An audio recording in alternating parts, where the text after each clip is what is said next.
Moltes estem colze a colze barallant-se, però que sempre esteu ahí i que us tenim que agrair.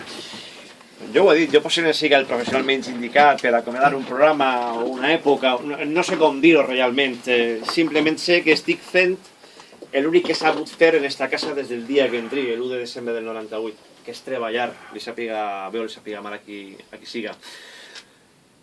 No sabem, com us dèiem, si la d'avui és l'última, si no ho és, si encara estem sonant, no sabem res. Sabem que ens ha dit que això es tanca i és innegociable, perquè sembla que no són compatibles amb una sanitat pública o amb l'educació pública. Espero que sí és així i que si almenys jo deixe de cobrar el meu sou, per exemple que a ma mare li lleven el copago de les seues receptes. És una esperança que tinc, que tampoc sé que va a arribar enlloc.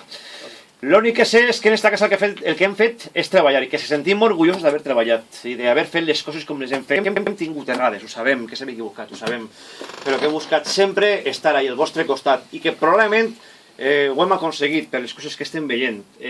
Així que me queda poc per dir. Com deia, jo no sé si és l'última volta, Marco, Robi...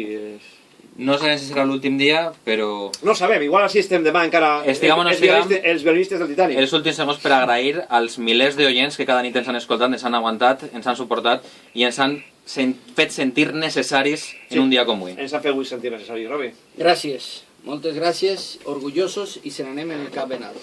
Senyors i senyors, amb els aplaudiments dels companys, demà no sé si hi haurà primera edició del